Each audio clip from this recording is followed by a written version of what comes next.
പുണ്യമായിട്ട് അനുഭവിക്കുകയാണ്. കഷ്ടകാലം തുടങ്ങുമ്പോൾ ആലോചിച്ചു പുണ്യത്തിന്റെ ഡെപ്പോസിറ്റ് തീർന്നു. ഇനി കഷ്ടകാലം നമ്മൾ അനുഭവിക്കാൻ തുടങ്ങുകയാണെന്ന് ആലോചിച്ചു കൊടുക്കുക. ഇനി കഷ്ടകാലം വന്നെത്തി തീർച്ചയാണ്. അത് കഴിഞ്ഞ് രാവണൻ ഒരു ലിസ്റ്റ് പറയുന്നുണ്ട്. രാവണന് കിട്ടിയ ശാപങ്ങളുടെ ലിസ്റ്റ്. ഇത് കേൾക്കുമ്പോൾ ആൾ എത്രമാത്രം തിരുമാലിയായിരുന്നു എന്ന് നമുക്ക് മനസ്സിലാവും. ഇനി ഞാനല്ല പറയുന്നത്, വാൽമീകി ഭാഷയിൽ പറയുന്ന രാവണൻ തന്നെ പറയുമ്പോൾ എനിക്ക് ഇത്രയും കിട്ടിയിട്ടുള്ളൂ. നമുക്കൊരു അപമാനം കിട്ടിയിട്ടുണ്ടെങ്കിൽ ചിലപ്പോൾ 3-4 ഒന്ന് വിട്ടു കളഞ്ഞിട്ടേ പറയൂല്ലേ. ഇന്നത്തെ തന്നെ ഇത്രയും ഒരു ലിസ്റ്റെങ്കിൽ ഒറിജിനൽ എത്രയായിരിക്കും? ഇവിടെ പറഞ്ഞിരിക്കുകയാണ്, ബ്രഹ്മദേവൻ എന്നെ ശപിച്ചിട്ടുണ്ട്. അനാരണ്യം എന്ന രാജാവ്, വേദവതി, ഇതൊക്കെ ഉത്തരകാണ്ഡത്തിൽ ഈ കഥയ്ക്കുണ്ട്. വേദവതിയുടെ ശാപം കിട്ടുന്നതൊക്കെ ഉത്തരകാണ്ഡത്തിൽ പോയാൽ കാണാൻ സാധിക്കും. നന്ദികേശ്വരൻ പണ്ട് കൈലാസം പോകാനായിട്ട് പോയപ്പോൾ അവിടെ ഒട്ട കൈവച്ചോ അവിടെ എല്ലാം കിട്ടും. രംഭ, സ്ത്രീകളുടെ ശാപം കിട്ടിയിരിക്കുന്നതിന് കൈ കണക്കുമില്ല, കാരണം എല്ലാവരെയും പീഡിപ്പിക്കാനായിട്ട് പോകും. നളകൂപരന്മാർ, ഇന്ദ്രാദിദേവകൾ എന്നാ പറഞ്ഞിരിക്കുന്നത്. ഇന്ദ്രനല്ല, ഇന്ദ്ര ആദിദേവകൾ. ഇന്ദ്രനെ പോലെ ധാരാളം ദേവന്മാരുടെ ശാപം എനിക്ക് കിട്ടിയിട്ടുണ്ട്. അഗസ്ത്യൻ മുതലായ ഋഷിമാർ. അപ്പൊ എത്രയുണ്ട്? രാവണന് തന്നെ ഓർമ്മയില്ല ഭഗവാനെ എത്ര വേണ്ട കിട്ടിയിട്ടുണ്ട്. പ്രധാനമായിട്ട് അഗസ്ത്യനെ ഓർമ്മയുണ്ട്. ഈശ്വരഗ്നിയായിട്ടുള്ള പാർവതി ദേവി എന്നാലോചിക്കേ. അതെങ്ങനെയാന്ന് വെച്ചാൽ സ്ത്രീകളെ നമസ്കരിക്കുന്നത് വലിയ കുറച്ചിലാണ് ഈ രാവണന്. അതുകൊണ്ട് മഹാദേവ ഭക്തനാണ്. മഹാദേവനെ നമസ്കരിക്കാൻ പോകുമ്പം മഹാദേവന്റെ അർദ്ധനാരീശ്വരനല്ലേ, മഹാദേവന്റെ വശം എവിടെയാണോ അവിടെ നോക്കി മാറി നമസ്കരിക്കും. പാർവതി ദേവി നമസ്കരിക്കാത്ത രീതിയിൽ, കാരണം സ്ത്രീകളെ ബഹുമാനിക്കുന്നത് വളരെ മോശമാണ്. ഈ കൈയിരിപ്പുകാരൻ കൈലാസം പൊക്കാനായിട്ട് പോയപ്പോൾ അവർ നന്നായിട്ട് രമിച്ചുകൊണ്ടിരിക്കുമ്പോഴല്ലേ സ്വർഗത്തിലെ കട്ടുമ്പ് പോലെ പോയത്. പാർവതി ദേവിയുടെ ശാപം കിട്ടിയിട്ടുണ്ട്. വ്രതനിഷ്ഠയുള്ള പത്നിമാർ എന്നിവരൊക്കെ അടുത്തതാണ് ശ്രദ്ധിക്കേണ്ടത്. വർദ്ധിച്ച തപശക്തിയോടെ പറഞ്ഞിട്ടുള്ള ശാപവാക്കുകൾ ഒന്നും നിഷ്ഫലമാവുകയില്ല, തീർച്ചയാണ്. അപ്പൊ അറിയില്ലാഞ്ഞിട്ടല്ല, ബോധമില്ലാഞ്ഞിട്ടല്ല അല്ലേ. പക്ഷെ എന്നെ തല്ലണ്ടമ്മ ഞാൻ നന്നാവില്ല. നമ്മുടെ ചുറ്റുമില്ല ഇങ്ങനത്തെ ആളുകൾ. ശരിക്കും പറഞ്ഞാൽ ഇന്നിട്ട് പറയുകയാണ് നമുക്ക് ജയിക്കാൻ എന്താണ് ഉപായം ആലോചിച്ച് നോക്ക്. നമുക്ക് കുംഭകർണനെ എഴുന്നേൽപ്പിക്കാം. സാധാരണ പോയി കഴിഞ്ഞാൽ 6 months ആണ് ഉറക്കത്തിന്റെ പീരീഡ്. ഇപ്പൊ പോയിട്ട് 9 ദിവസമേ ആയുള്ളൂ. അപ്പൊ എഴുന്നേൽപ്പിക്കാൻ അത്രയും തന്നെ കഷ്ടപ്പാടുണ്ട്. അപ്പൊ അതുകൊണ്ട് എങ്ങനെയെങ്കിലും എഴുന്നേൽപ്പിക്കണം. അതുകൊണ്ട് ആയിരക്കണക്കിന് ആനയൊക്കെയാണ് മുകളിൽ കൂടെ കയറി ഇറങ്ങുന്നത്. ആയിരക്കണക്കിന് കുടം ജലമൊക്കെ ചെടിയിൽ കൂടി ഒഴിക്കുന്നുണ്ട്. മൂക്കിലുള്ള രോമങ്ങൾ പിഴുതെടുക്കുമ്പോൾ വേദന വരുമല്ലോ എന്ന് വിചാരിച്ചിട്ട് ആനകളെ കൊണ്ട് ഈ രോമം പിഴുതെടുപ്പിക്കുമ്പോൾ ആനയുടെ തുമ്പിക്കൈ പറഞ്ഞു പോയി എന്ന് പറയാം. മുറിഞ്ഞു പോയി. അത്ര ശക്തിയുള്ള ആളാണ് കിടന്നത്. എന്താണെങ്കിലും അവസാനം എഴുന്നേറ്റു. എഴുന്നേറ്റിരുന്നാൽ ഉടനെ വേണം ധാരാളം ഇറച്ചികളും പദാർത്ഥങ്ങളും മദ്യവും രക്തവും എല്ലാം വേണം. ഇതെല്ലാം കുടിച്ചു കൈയും കാലും മുഖമൊക്കെ കഴിഞ്ഞ് വന്നിരുന്നപ്പോൾ വൃദ്ധന്മാർ വന്ന് അത്യാവശ്യമായിട്ട് ജ്യേഷ്ഠം വിളിക്കുന്നുണ്ട്. ജ്യേഷ്ഠം കുറച്ച് കഷ്ടകാലത്തിലാണ്, വേഗം ചെല്ലാനായിട്ട് പറയുന്നുണ്ട്. അപ്പൊ അങ്ങനെ രാവണനെ കാണാനായിട്ട് ചെല്ലും. ഈ രാവണനെ കാണാനായിട്ട് ചെന്ന് കഴിഞ്ഞിട്ടുള്ള രംഗം നമുക്ക് വാൽമീകി രാമായണത്തിൽ നോക്കാം. വാൽമീകി രാമായണത്തിന് 63ാമത്തെ സർഗം, യുദ്ധകാണ്ഡത്തിന് 63ാമത്തെ സർഗത്തിലായിട്ടാണ് ഇത് കാണുന്നത്.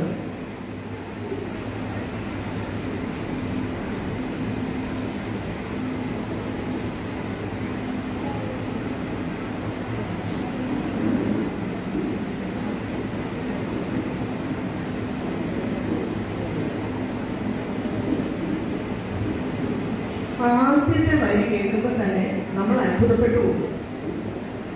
രാവണനാണെങ്കിൽ ആകെ വിഷമിച്ച് പറയുകയാണ്, എൻ്റെ സമ്പത്തെല്ലാം തീർന്നു, യുദ്ധം ചെയ്യാൻ സൈന്യമൊന്നുമില്ല, ഇനി ഇവിടെ വൃദ്ധന്മാരും കുട്ടികളും മാത്രമേ ഉള്ളൂ, ശിശുക്കളും മാത്രമേ ഉള്ളൂ. ഞാൻ ഇങ്ങനെയൊക്കെ കുറച്ച് കാര്യം ചെയ്തായിരുന്നു. നമ്മുടെ പെങ്ങളായിട്ടുള്ള ശൂർപ്പണഖയെ അഭിമാനിച്ചപ്പോൾ ഞാൻ സീതയെ പിടിച്ചുകൊണ്ട് വന്നു, തട്ടിക്കൊണ്ട് വന്നു. അത് കഴിഞ്ഞ് രാമനും കൂട്ടരും സമുദ്രം കടന്ന് ഇവിടെ എത്തി, യുദ്ധം തുടങ്ങി. അവസാനം ഇപ്പം ആരുമില്ലെങ്കിൽ വാനരന്മാരെ എന്ത് ചെയ്താലും തോൽപ്പിക്കാൻ സാധിക്കുന്നില്ല. അതുകൊണ്ട് ഞാൻ ഇത്രയും വലിയ ആവശ്യമൊന്നും നിന്നോട് ഇതുവരെ ചോദിച്ചിട്ടില്ല. ഇതിനു മുമ്പ് ദേവാസുരന്മാർ തമ്മിലുള്ള യുദ്ധത്തിൽ പക്ഷെ ഇത്രയും വലിയ ആവശ്യമൊന്നും ഞാൻ ചോദിച്ചിട്ടില്ല. അതുകൊണ്ട് നീ എത്രയും വേഗം എന്നെ സഹായിക്കണമെന്ന് പറയുക. ഇത് കേൾക്കുമ്പോൾ ഒരു സഹോദരൻ എന്താ ചെയ്യുക? സാധാരണ എല്ലാവരും ചെയ്യുന്ന കർമ്മത്തിനുള്ള ഫലം വേഗത്തിൽ വന്നു ചേർന്നിരിക്കും.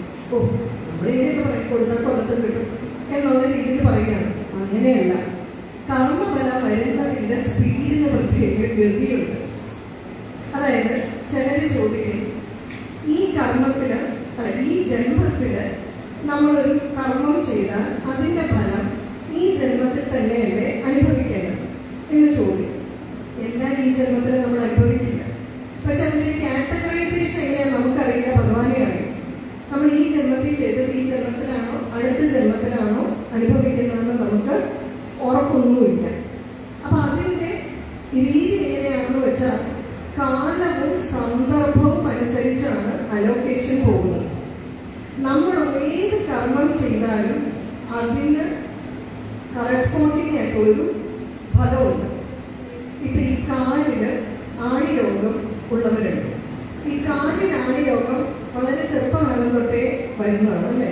കുറച്ച് നേരത്തെ തൊട്ടേ വരും. ഈ കാലിൽ ആണിരോഗം വരുന്നതിന് കാരണം പറയും, കഴിഞ്ഞ ജന്മത്തില് റോഡില് കൊണ്ട് ചപ്പ് ചവറിട്ടിട്ടുണ്ട്, അയൽപക്കത്തെ പറമ്പിൽ കൊണ്ട് ചപ്പ് ചവറിട്ടിട്ടുണ്ട്. അതുകൊണ്ടാണ് ഇക്കാലത്ത് ഈ ജന്മത്തിന് നേരെ നടക്കാൻ പറ്റാത്തത്. അതിന് പരിഹാരം പറയുന്നത്, ഇത് ശരിക്കും ശാസ്ത്രത്തിലുള്ളതാണ് കേട്ടോ, ഞാൻ ഇങ്ങനെ രസിപ്പിക്കാൻ പറയുന്നതല്ല. ചിദാനന്ദ സ്വാമിജി ഇത് പറഞ്ഞിട്ടുണ്ട്.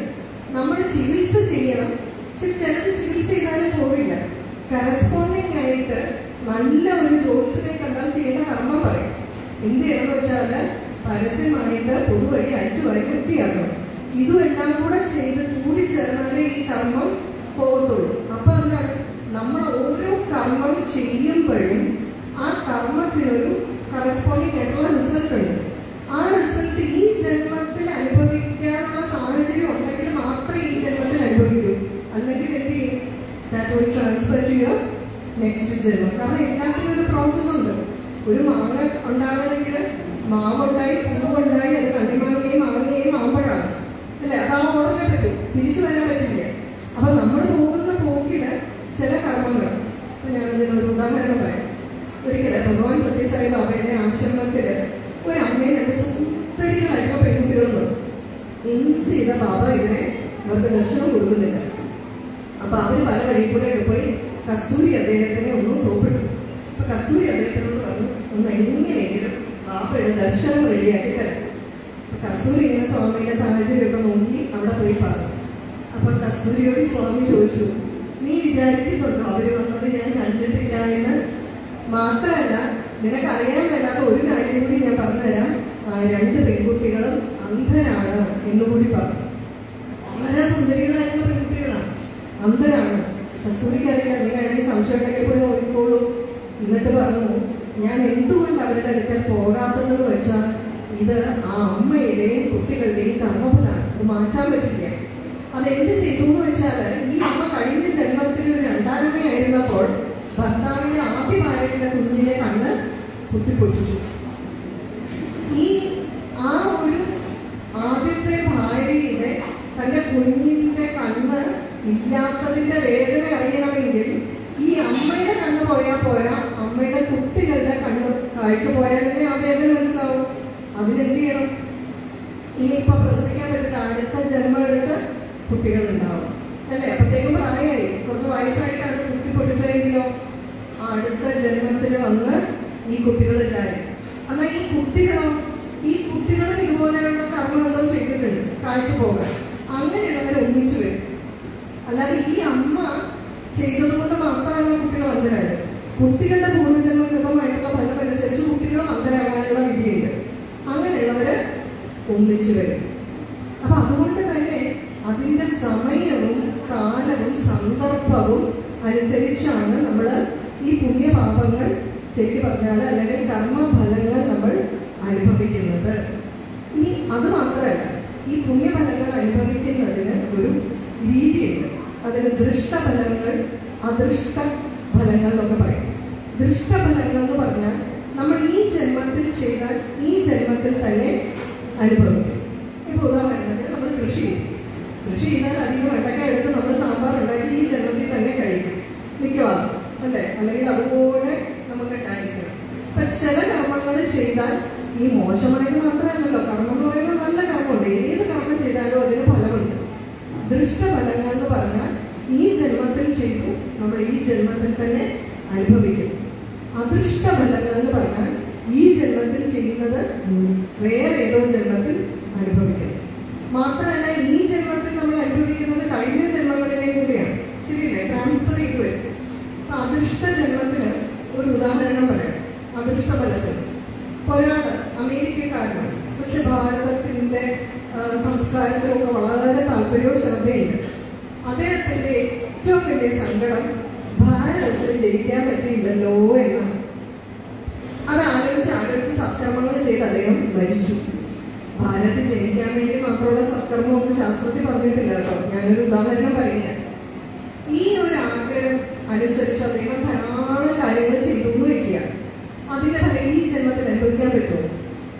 ഇപ്പൊ ജയിച്ചു പോയില്ലേ? ഇനി ഇതിന്റെ ഫലം അനുഭവിക്കണമെങ്കിൽ എന്ത് ചെയ്യണം? അടുത്ത ജന്മത്തിലല്ലേ ഭാരതത്തിൽ ജയിക്കാൻ പറ്റൂ. അപ്പൊ കാലവും സന്ദർഭവും അനുസരിച്ച് മാത്രമേ നമുക്ക് എന്ത് ചെയ്യാൻ പറ്റൂ? നമുക്ക് ഈ ജന്മത്തിലെ ഫലം അനുഭവിക്കാൻ പറ്റൂ. ഇനി വേറെ കുറച്ച് കാര്യങ്ങൾ കൂടെ പറയുന്നത്, അതായത് അത്യുക്കടങ്ങളായിട്ടുള്ള കർമ്മങ്ങൾ, അതാണ് ഇവിടെ കുംഭകർമ്മൻ പറഞ്ഞത്. ഇങ്ങനെയുള്ള ചില കർമ്മങ്ങളുണ്ട്, അത്യുക്കടങ്ങളായിട്ടുള്ള കർമ്മങ്ങൾ എന്ന് വെച്ചാൽ സാധാരണ അല്ലാതെ കുറച്ച് ദുഷ്ടന്മാര് ചെയ്യുന്ന കർമ്മങ്ങൾ, കുറച്ച് ഗുരുതരമായിട്ടുള്ള കർമ്മങ്ങൾ. ഇതിന്റെ ഫലം അത് എത്ര പെട്ടെന്ന് അനുഭവിക്കുന്നു പറഞ്ഞിട്ടുണ്ട്. ഒരുമാതിരി തീവ്രമായിട്ടുള്ള കർമ്മമാണെങ്കിൽ, കുറച്ച് ക്രൂരമായിട്ടുള്ള കർമ്മമാണെങ്കിൽ 3 വർഷത്തിനുള്ളിൽ കിട്ടിയിരിക്കും അതിന്റെ ഫലം. കുറച്ചുകൂടി തീവ്രമാണെങ്കിലോ 3 മാസത്തിനുള്ളിൽ കിട്ടിയിരിക്കും. കുറച്ചുകൂടി, ഇത് ശാസ്ത്രത്തിലുള്ളതാണ്, കുറച്ചുകൂടി തീവ്രമാണെങ്കിൽ 3 പക്ഷത്തിനുള്ളിൽ കിട്ടിയിരിക്കും. ഒരു പക്ഷം എത്രയാ? 15 ദിവസം. 3 പക്ഷം എന്ന് പറഞ്ഞാൽ 45 ദിവസം. അപ്പൊ മറ്റേത് എത്രയാ? 3 മാസം എന്ന് പറഞ്ഞാൽ എത്രയാ? 90 ദിവസം. അപ്പൊ 90 നേരെ പകുതിയെ 45. ഏറ്റവും ക്രൂരമായിട്ടുള്ള കർമ്മമാണെങ്കിൽ 3 ദിവസത്തിനുള്ളിൽ കിട്ടും. വളരെ ഫാസ്റ്റ് ആയിട്ട് കിട്ടും. അപ്പൊ ഇവിടെ എന്താ പറഞ്ഞിരിക്കുന്നത്? ഇവിടെ എന്താ പറയുന്നത്? അപ്പൊ ചെയ്ത കർമ്മം ഏതാണെന്നാണ്? ചെയ്ത പാപകർമ്മത്തിനുള്ള ഫലം വേഗത്തിൽ വന്നു ചേർന്നിരിക്കും. അതിന്റെ അകത്തെ ആഴത്തിലുള്ള മീനിങ് എത്രയാണ്? ഇത്രയും പറഞ്ഞാൽ മതി. കാരണം ബുദ്ധിമാന്മാരെ തമ്മിലുള്ള സംവാദം നമ്മൾ ഈ എക്സ്പ്ലെയിൻ ചെയ്ത ആവശ്യമില്ല. അപ്പോഴേ പറഞ്ഞത് എന്താന്ന് ബാക്കി ഫില്ലിംഗ് സെന്റൻസ് എന്ന് പറയുന്ന പോലെ രാവണനായ ഇല്ലാടിയല്ലേ? രാവണന് മനസ്സിലായി ദുഷ്കർമ്മങ്ങൾ ചെയ്തവന് നരകത്തിലേക്കുള്ള വീഴ്ച പോലെ വളരെ കൃത്യമായിട്ട് വന്നു. പറയാനുള്ളതെല്ലാം പറഞ്ഞിട്ടാണ് ഉപകരണം പോയത്. തുടങ്ങിയിട്ട് ഇരുത്താൻ പറ്റുമെന്ന് അറിയില്ല എങ്കിലും അപ്പൊ അടുത്ത പ്രാവശ്യം എന്നെ വിളിക്കുമല്ലോ. ഈ സംഭവ്യത കാലഘട്ടം കണ്ടില്ല. നമ്മുടെ എല്ലാ വർഷവും ഇല്ലേ നമ്മളെല്ലാം ചികിത്സിക്കുവാണെങ്കിൽ ഈ സംഭവ്യത കാലക്കുട്ടി വീണ്ടും വരുപോലെ ചിന്തിച്ചില്ല. കയ്യൂക്കിന്റെ ദർപ്പം കൊണ്ട് വരും വടയങ്ങൾ ചിന്തിച്ചില്ല. കയ്യൂക്കുള്ളവൻ കാര്യക്കാരൻ. കയ്യൂക്കിന്റെ അഹങ്കാരത്തിന് ഇതൊന്നും ചിന്തിച്ചില്ല. മുമ്പേ ചെയ്യേണ്ടത് പിമ്പേയും, പിമ്പേ ചെയ്യേണ്ടത് മുമ്പേയും ചെയ്യുന്നവൻ. കണ്ടോ?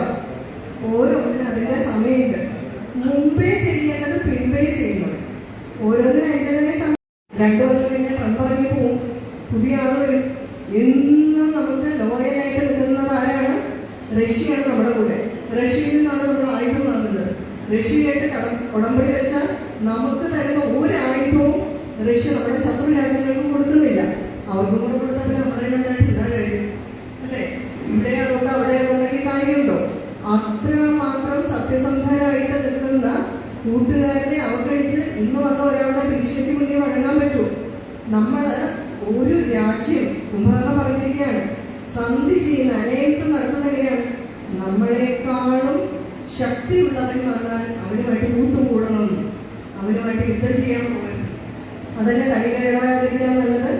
നമ്മളെക്കാളും ശക്തിയുള്ളവരും നമുക്ക് തുല്യമായിട്ടുള്ള ശക്തി ഉണ്ടെങ്കിൽ അവരെ വേഗം കൂട്ടുകാരനാക്കിയിരിക്കണം. നമ്മളെക്കാളും തീരെ ദുർബലമായിട്ട് നമുക്ക് കൂട്ടുകൂടേണ്ട ആവശ്യമൊന്നുമില്ല. അല്ലേ? ഇവിടെ ആരാണ്? ശ്രീരാമന്റെ ശക്തി രാവണൻ ശരിക്കും മനസ്സിലാക്കിയില്ല. എന്നാൽ രാമന് രാവണന്റെ ശക്തി എത്രയെന്ന് മനസ്സിലാക്കാനുള്ള ന്യൂസ് എല്ലാം പിടിച്ചോണ്ടാണ് ഹനുമാൻ സ്വാമി വന്നത്. അല്ലെ? സീതയെ കണ്ടിട്ട് തിരിച്ചു വരാനല്ലേ പറഞ്ഞോളൂ. ഈ അവിടെ മുഴുവൻ തകർത്ത് രാവണന്റെ കോട്ടയ്ക്കകത്ത് കയറാൻ പറഞ്ഞു. അതാണ് ഒരു നല്ല ഭൂതന്റെ കഴിവ്. അവിടെ പോയി രാവണന്റെ സൈന്യമൊക്കെ എത്രയുണ്ട് എല്ലാം നോക്കി ന്യൂസ് എല്ലാം കൊണ്ടാണ് ഇവിടെ വന്ന് രാമൻ ചോദിക്കുന്നുണ്ട് എങ്ങനെയാണ് സെറ്റപ്പ് എന്നൊക്കെ. അപ്പൊ എന്താണെന്ന് വെച്ചാൽ ശത്രുവിന്റെ ബലത്തെപ്പറ്റി നമുക്ക് നല്ല ബോധ്യമുണ്ടായിരിക്കണം. ആ സന്ധി വളരെ ശ്രദ്ധിക്കണം. അധമമായ സമാത്രയെന്ന് പറഞ്ഞാൽ നമ്മൾ യുദ്ധം ചെയ്യുമ്പോൾ നമ്മളെ ചില രാജ്യങ്ങൾ സഹായിക്കില്ലേ? അങ്ങനെ ഇപ്പൊ കൗരവരും പാണ്ഡവരും തമ്മിലുള്ള യുദ്ധത്തില് കുറെ രാജ്യങ്ങൾ കൗരവന്മാരുടെ കൂടെ ചേർത്തും കുറെ രാജ്യങ്ങൾ പാണ്ഡവന്മാരുടെ കൂടെ ചേർത്തും. അപ്പൊ നമ്മൾ തന്നെ യുദ്ധം ചെയ്യുമ്പോൾ അതിൽ രണ്ടാം ലോക മഹായുദ്ധം വന്നപ്പോ കുറെ രാജ്യങ്ങൾ ഒന്നിച്ചു നിന്നു, കുറെ രാജ്യങ്ങൾ ഒന്നിച്ചു നിന്നു. ഏത് രാജ്യത്തിനെ നമ്മുടെ കൂടെ ചേർക്കണം എന്നുള്ളത് ശ്രദ്ധിക്കണം. നമ്മുടെ ഇവിടെ നിന്നിട്ട് നമ്മുടെ വാർത്തയെല്ലാം ചോർത്തി കൊടുക്കുന്ന ചാരന്മാരായിരിക്കരുത്. വലിയ രാജ്യതന്ത്രമാണ് പറയുന്നത്. ഇതെല്ലാം ശ്രദ്ധിക്കണം എന്ന് പറഞ്ഞതല്ലേ? അപ്പൊ ആരുമായിട്ട് കൂട്ടുകൂടണം. അപ്പൊ ഒന്ന് പുറത്തു നിന്നുള്ള ആരുമായിട്ട് സന്ധി ചെയ്യണം. നമ്മുടെ കൂടെയാക്കുന്നതിൽ നമ്മുടെ കൂടെ യുദ്ധം ചെയ്യാൻ നമ്മൾ ആരെ കൂട്ടുപിടിക്കണം? അതും വളരെയധികം നോക്കി വിശ്വസ്തരായിട്ടുള്ളവരെ പറ്റും. 3 കർമ്മങ്ങൾ. ഇനിയോ 5 യോഗം. ആരംഭോപായം.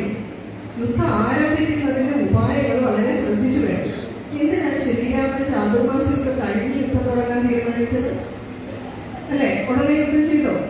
4 മാസം അവിടെ ഇരുന്നില്ലേ? എന്തിനാ? ഈ മാസം മഴക്കാലാണ്, യുദ്ധത്തിന് പറ്റിയ സമയമല്ല. അല്ലെ? ആ ചാതുർമാസം എല്ലാം കഴിഞ്ഞ് യുദ്ധത്തിന് പറ്റിയ അനുകൂലമായിട്ടുള്ള സാഹചര്യത്തിലാണ് യുദ്ധം തുടങ്ങിയത്.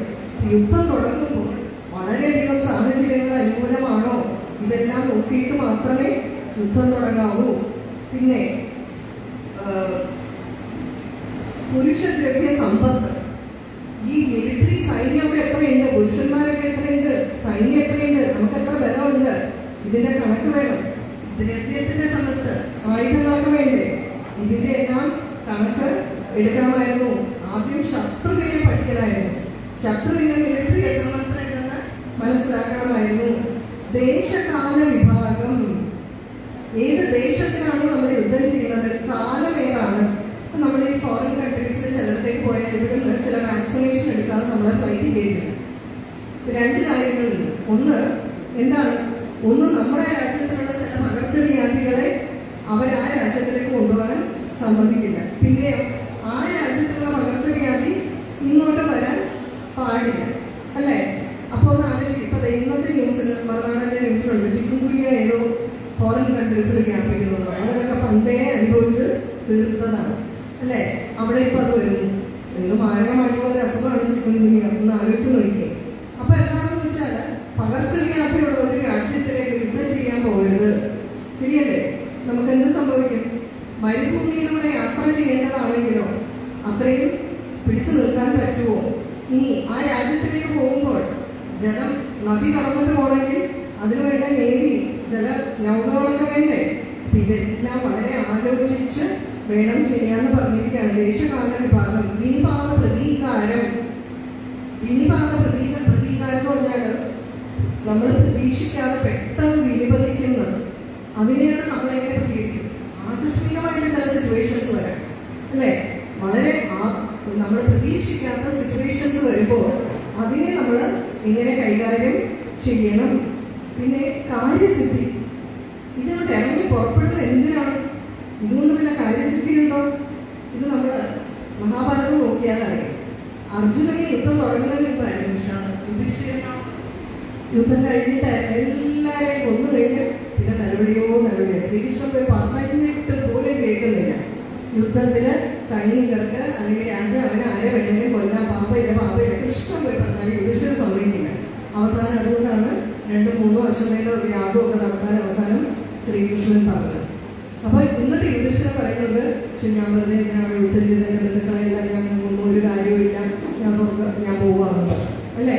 അപ്പൊ അതെല്ലാം കഴിഞ്ഞ് കഴിഞ്ഞപ്പോൾ യുധിഷ്ഠിരന് തോന്നി ഇതൊന്നും വേണ്ടായിരുന്നു. ഇറങ്ങി പുറപ്പെടുന്നതിന് മുമ്പ് ഇതിന്റെ റിസൾട്ട് എന്താണ്, ഇത് താങ്ങാൻ പറ്റുമെന്നുള്ള ആലോചന വേണം. മുമ്പ് പറഞ്ഞ പറയുകയാണ് ഇതെല്ലാം നോക്കി കണ്ട് മിത്രങ്ങൾ ആരാണ്, യഥാർത്ഥ മന്ത്രിമാരാരാണെന്ന് നോക്കിക്കണ്ട് മാത്രമേ ചെയ്യാവുള്ളൂ. അത് കുറച്ച് വിടുകയാണ്. മുഴുവൻ പറയാൻ നമുക്ക് സമയമില്ല.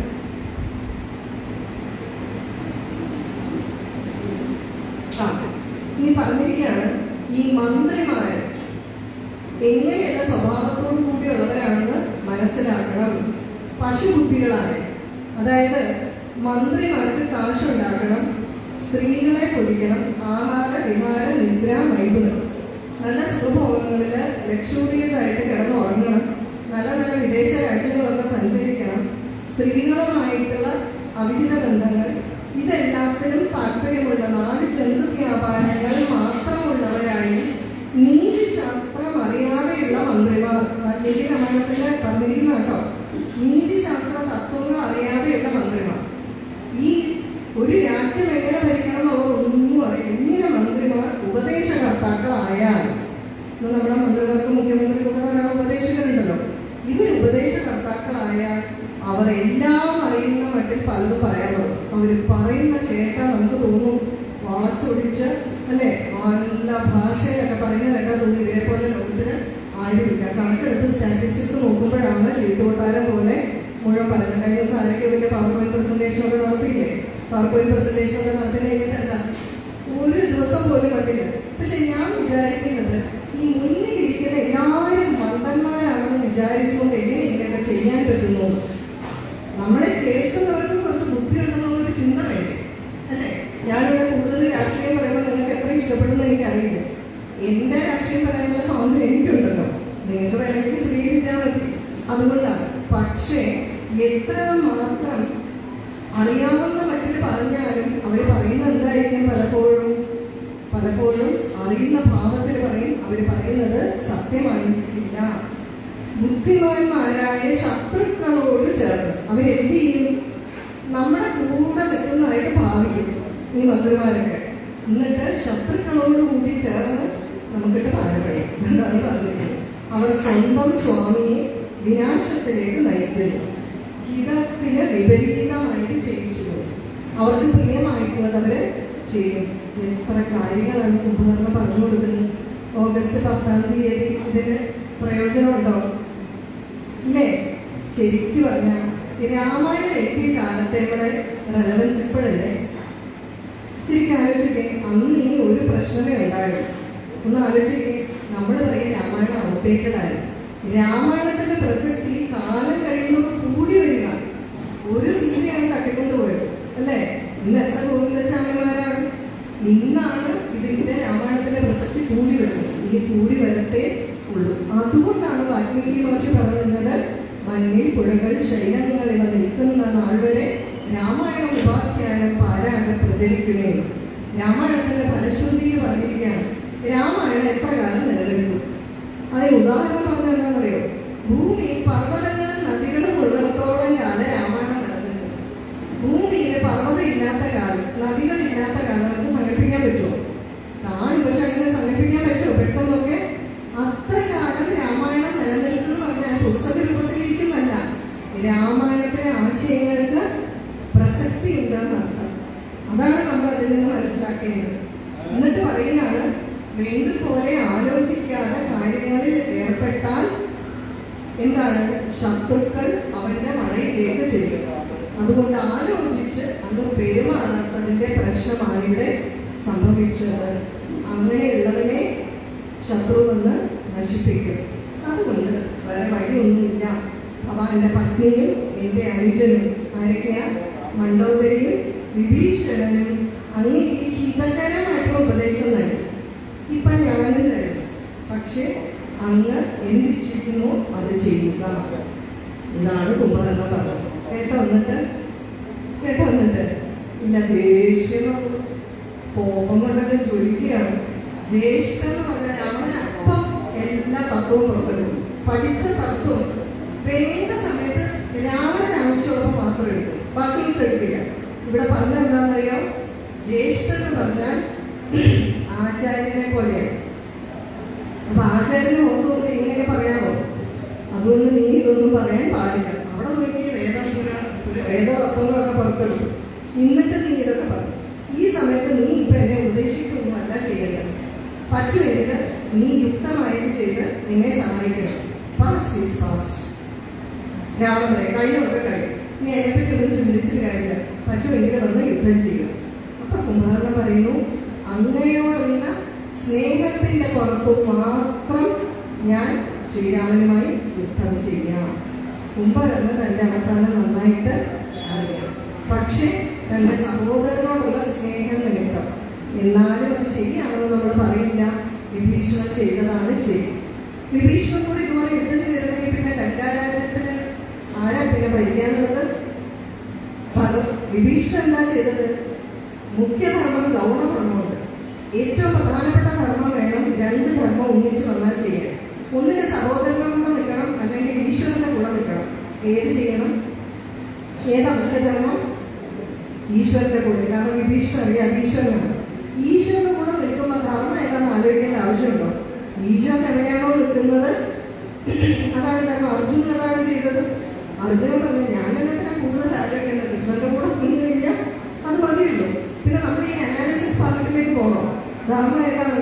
ഭഗവാൻ എവിടെ നിൽക്കുന്നു ആ സമർപ്പണ ഭാവം അർജുനുണ്ടായിരുന്നു. അതുകൊണ്ട് ഗീത അർജുനന് കിട്ടി.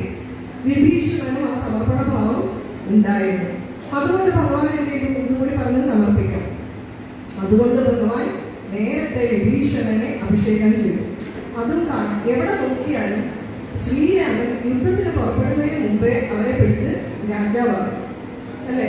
സുഗ്രീവനുമായിട്ട് സന്ധി ഇവിടെ എല്ലായിടത്തും എന്താ കാണുന്നത്? നേരത്തെ പിടിച്ചിട്ട് സരയൂ നദിയിലേക്ക്, സുഗ്രീവനെ രാജാവാണ് ഓർമ്മയില്ല, സരയൂ നദിയിലേക്ക് പോകുന്ന സമയത്ത് വിഭീഷണനെ രാജ്യഭാരം ഏൽപ്പിക്കുന്നു. അതിനു മുമ്പ് യുദ്ധത്തിന് പുറപ്പെടുന്നതിന് മുമ്പ് വിഭീഷണനെ രാജാവാക്കുന്നു. നമ്മൾ വിചാരിക്കും ഒരു യുദ്ധത്തിന് പുറപ്പെടുന്നതിന് മുമ്പ് രാവണനെ കൊല്ലുന്നതിന് മുമ്പ് വിഭീഷണനെ രാജാവാക്കുന്നത് ശരിയാണോ? അല്ലേ? അത് ഇച്ചിരി ഓവർ കോൺഫിഡൻസ് അല്ലേ ശ്രീരാമന്റെ എന്ന് നമുക്ക് ചിന്തിക്കാം. പക്ഷേ ശ്രീരാമന്റെ ധർമ്മം എന്താണെന്ന് വെച്ചാൽ രണ്ട് രാജാക്കന്മാർ തമ്മിൽ, ശ്രീരാമൻ ഒരു രാജ്യത്തിനെ റെപ്രസെന്റ് ചെയ്യുന്നതാണ്, രണ്ട് രാജാക്കന്മാർ തമ്മിൽ യുദ്ധം ചെയ്യുമ്പോൾ ഒരു രാജാവ് മരിച്ചാൽ മരിക്കുന്ന നിമിഷം ഓട്ടോമാറ്റിക്കലി ആ രാജ്യം കൊന്നയാളുടെ അടുക്കലെത്തും. അപ്പൊ ആരുടെ അടുക്കലെത്തും ഈ രാജ്യം? ശ്രീരാമന്റെ അടുക്കൽ. ശ്രീരാമന്റെ രാജ്യം സ്വീകരിക്കാൻ പറ്റുമോ? വനവാസത്തിലാണ്. അതുകൊണ്ട് എന്ത് ചെയ്തു? അതിനു മുമ്പ് ഓടുന്ന പട്ടിക്കുള്ളവരുടെ മുമ്പ് എന്നുള്ള രീതിയിൽ ശ്രീരാമൻ എന്ത് ചെയ്തു? അതിനു മുമ്പ് തന്നെ വിഭീഷണനെ രാജാവാക്കിയെന്ന് വാഴിച്ചു വെച്ചു. അപ്പൊ അവന് കുഴപ്പമില്ലല്ലോ, തന്റെ ഭാഗം സേഫാണ്. ഇതുപോലെ നമ്മൾ ആഴത്തിൽ പഠിച്ചാൽ രാമോ വിഗ്രഹവാൻ ധർമ്മ, ഇതുപോലെ ധർമ്മത്തിന്റെ മൂർത്തിയായിട്ടുള്ള ഒരാളെ കാണാൻ പറ്റില്ല. പക്ഷെ അതുപോലെ ധർമ്മം അനുഷ്ഠിക്കണമെങ്കിൽ ധൈര്യം വേണം. രാജധർമ്മത്തിന് വേണ്ടി ഭക്തധർമ്മം ഉപേക്ഷിക്കണമെങ്കിൽ, ഭാര്യ ഉപേക്ഷിക്കണമെങ്കിൽ കരുത്തൽ മാത്രമേ പറ്റൂ. നമ്മൾ ഇന്ന് കാണുന്ന എങ്ങനെയാണ്? കുടുംബത്തിന് ഭാര്യയ്ക്കും വേണ്ടി രാജ്യത്തെ ഉപേക്ഷിക്കുന്നവരെ നമ്മൾ കണ്ടിട്ടുള്ളൂ, രാജ്യത്തെ വിട്ടുകൊടുക്കുന്നവരെ കണ്ടിട്ടുള്ളൂ. അതുകൊണ്ടാണ് നമുക്ക് ശ്രീരാമൻ സ്വന്തം ഭാര്യയെ ഉപേക്ഷിച്ചത് ഡൈജസ്റ്റ് ചെയ്യാതെ പോകുന്നത് അല്ലേ? അതുകൊണ്ട് ആ രാമരാജ്യം നമുക്ക് വീണ്ടെടുക്കണം. ആ രാമരാജ്യം വീണ്ടെടുക്കണമെങ്കിൽ നമ്മൾ പ്രജകളാണ് തീരുമാനിക്കേണ്ടത്. അതെവിടെ കാണിക്കണം? ഇലക്ഷൻ വോട്ട് ചെയ്യുമ്പോൾ കാണിക്കണം. നമ്മൾ എത്ര പ്രഭാഷണം കേട്ടിരുന്നിട്ടും കാര്യമില്ല. ഭാരതത്തെ ശരിയായ രീതിയിൽ ധാർമ്മികമായിട്ട് നയിക്കുന്നവർക്ക് ഞാൻ വോട്ട് ചെയ്തു. അത് ഏത് പാർട്ടിയിൽപ്പെട്ടവരാണെങ്കിലും കുഴപ്പമില്ല. സത്യസന്ധരായിട്ടുള്ളവരും ധാർമ്മികമായിട്ട് പ്രവർത്തിക്കുന്നവർക്കും കാരണം എന്താ പറയുക? എനിക്ക് പ്രത്യേകം ഞാൻ ഒരു പാർട്ടിയിൽ മെമ്പർഷിപ്പ് എടുത്തിട്ടുണ്ട്. കാരണം ഏത് പാർട്ടി എടുത്താലും അതിനകത്തുള്ളത് മനുഷ്യരായതുകൊണ്ട് 1000 രൂപ കറക്റ്റഡ് ആയിരിക്കും. ശരിയല്ലേ? അതുകൊണ്ട് എപ്പോഴും ആ പാർട്ടി ഏറ്റവും നല്ലതെന്ന് പറയാൻ പറ്റില്ല. പിന്നെ കമ്പാരിറ്റീവ്ലി ബെറ്റർ, കമ്പാരിറ്റീവ്ലി മോശം എന്നൊക്കെ നമുക്ക് പറയാൻ പറ്റും. പാർട്ടിയിൽ ഇരിക്കുന്നൊന്നും തെറ്റില്ല. പക്ഷേ വ്യക്തിപരമായിട്ട് നമ്മൾ എന്ത് ചെയ്യണം? വോട്ട് ചെയ്യുമ്പോൾ ഭാരത സംസ്കാരം നിലനിർത്തുന്നതിന് കൂടെ നിൽക്കുന്നവർക്ക് മാത്രമേ നമ്മൾ വോട്ട് ചെയ്യാം. രാമായണം പഠിച്ച് രാമരാജ്യം ഉണ്ടാകണമെങ്കിൽ രാമഭക്തന്മാരെന്നുള്ള രീതിയിൽ നമ്മൾ ചെയ്യേണ്ട കർത്തവ്യം ഇതാണ്. അതിനായിട്ടുള്ള സദ്ബുദ്ധി ശ്രീരാമ ഭഗവാൻ തന്നെ നമുക്ക് തരട്ടെ